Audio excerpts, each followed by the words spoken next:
Hello, hello, hello. Hello, everyone. Today we're reviewing the Cococam ZY-C7 security camera.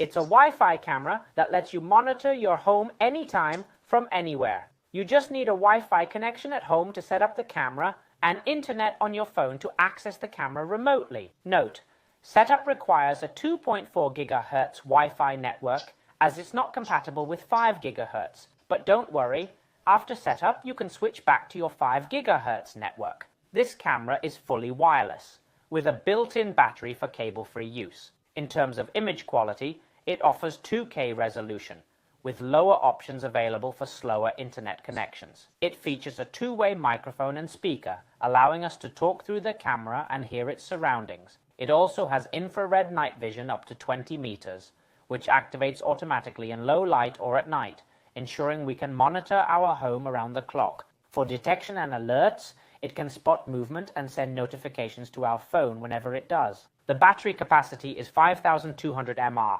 which the brand claims is good for 4,000 to 5,000 detections. This means if the camera isn't constantly detecting people and sending notifications, in other words, we can use it for vacations or when we're away, as the battery lasts quite long. This means it has extensive battery life, lasting about a month to a month and a half without charging. Plus, when the battery runs out, it takes around 8 hours for a full charge. The camera lacks internal memory, but it supports microSD cards up to 128 GB for video storage. If you prefer not to use a microSD, Cococam's app offers cloud recording, though it's a paid feature. To wrap up, the camera is fully compatible with Alexa and Google Home voice assistants. Lastly, the camera is available for around €50. Below, as always in the description, I've left a direct link to the product page in case you want to buy one. Now guys, after seeing the features, let's move on to the unboxing. Alright guys, as for the box contents, as you can see, it's super simple. Inside we'll only find the USB to USB-C charging cable to charge the camera's battery, an instruction manual that's also in Spanish, and finally the camera itself, which is this one here. So, as you can see, after this quick unboxing, let's get to the interesting part, examining the camera in detail.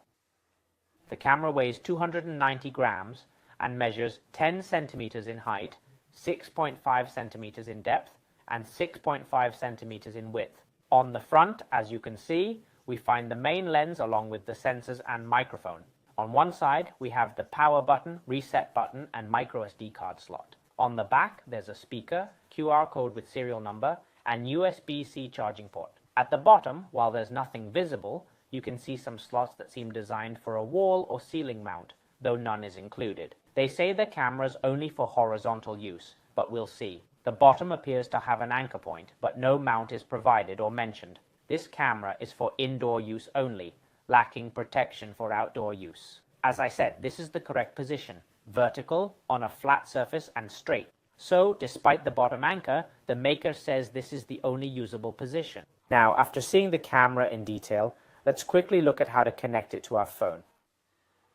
To connect the camera to our phone, the first step, of course, is to download the app. In this case, it's the one you see here, called Cococam, available on both Android and iOS. Once we've downloaded it, let's open it. First, it asks to send notifications. So let's allow them to avoid issues with motion alerts later. Now we need to access the app. We can either log in with our existing credentials, if we've previously used another Cococam camera, or in my case, tap register below to create an account. Either way, once you've logged in or registered, in this case I've registered quickly, for example, you'll reach the main page of the Cococam app. Once there, I suggest turning on the camera before proceeding. To do this, find the power button on the side and hold it down. As you can hear, it makes a sound and the camera turns on. With the camera on, we'll continue the process. Now tap Add Device, allow Bluetooth connection, and it finds the device below. I didn't have to do anything else, it found it automatically. We can also go back, just in case, to show another method. Going back, you'll see Scan Code to add at the bottom. Tapping here lets us scan the camera's QR code, will allow camera access, and there you have it. Once we have it set up, we'll simply scan the camera's QR code and as you can see, it finds it without any issues. As you can observe, we can do it both ways. Next, after finding the camera, click Enter Settings below. Press and hold the device's power button to turn it on. Okay, it says to turn on the camera, but I like to do it earlier, as you saw, and it's already on. As you can see, the red dot, the LED, should be blinking, and it is, so we'll continue. Let's click Next. Restart by holding the reset button for 5 seconds. Wait for the indicator light to blink red. Now I'm not sure why it's telling us to reset the device. We haven't done anything to it. I don't think I'll reset it. I'm going to do what I want here. As you can see, it's flashing red. I haven't touched it. I just turned it on. So I won't reset it. I'll click Next right away. Now we need to choose the Wi-Fi network for our camera to connect to. It's already detected that I'm connected to my Vodafone Wi-Fi network. Remember what I said about 2.4 and 5 gigahertz networks? It doesn't affect me since I have a hybrid Wi-Fi network, meaning both 2.4 and 5 gigahertz are included in the same network. You might have the same setup, or you might have separate networks. If they're separate, select the 2.4 gigahertz network at this step. Look at my neighbor's Wi-Fi here with separate 5 gigahertz and 2 gigahertz networks. You'd need to choose the 2 gigahertz one. I won't do that since I have a hybrid network, as I mentioned, so I'll just select my network, which is this one here, and enter the password. You should do the same. Once you've entered the password, click Next. Allow location access when prompted. Now it's asking if the password we entered is correct. We need to press OK. As you can see, it's connecting now. Let's wait. Device searching. As you can see, the connection's successful. We get a notification to allow finding local devices. Our camera is registered. Next, ready. Now we have a brief installation guide with some tips for using the camera. Let's press it. As you can see, it shows strong Wi-Fi signal strength. There we have it. The current location is good. You can install the camera, it's stable, and the Wi-Fi is strong. As you can see, if I come here, we now have the camera working live. Now that the camera is connected and fully operational, let's explore its functions in the app. First, if we rotate the phone, we can view the camera in full screen. In the live section, as you're seeing, the first option is capture, allowing us to take and save photos to the phone. The second button enables camera chat. Hold it to activate the mic and speak through it. Next is the record option, which allows us to make a recording, not just a snapshot, but a video of what the camera sees. Pressing again stops recording and saves it to your phone's gallery. In the motion detection section, we can adjust sensitivity and notification settings for your mobile. The PTZ option lets us move the camera, allowing us to control the camera's movement automatically directly from our mobile phone.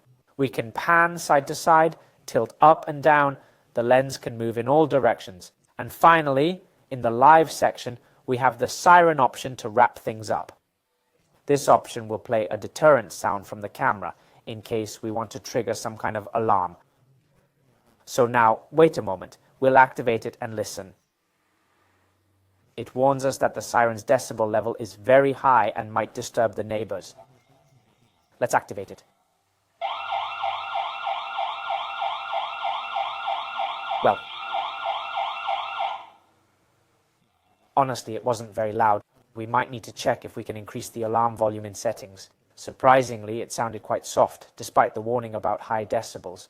Moving on to the history section in the center, where we can view recordings. As you can see, it shows we don't have an SD card in the camera, so it can't save recordings. But if we had an SD card, this is where we'd access those recordings. Lastly, in the right section, the cloud area, as I mentioned before, is where we can access Cococam's cloud. If we don't want to use a micro SD card, we could access recordings from here too. But remember, this option isn't free. To wrap up, if we go to this right section, we can switch resolution between auto, QHD, or SD. QHD is the highest quality. If it's not working well, we can lower it to SD, which is a lower resolution. Finally, in the top right, we have settings. Here we can check battery life, active region, and various other advanced configurations. As you can see, we can now navigate through many more sections. Let's look at each one calmly, as we have notifications, detections, battery management, recordings, and sound settings, okay? From here, we can modify and configure quite a few settings. Well guys, that concludes the review of the Cococam ZY-C7 security camera. As always, if you found this video helpful, don't forget to give it a thumbs up, it's super important. Also, subscribe and hit the bell to stay updated. That's all from me. As always, it's been a pleasure. See you in the next video.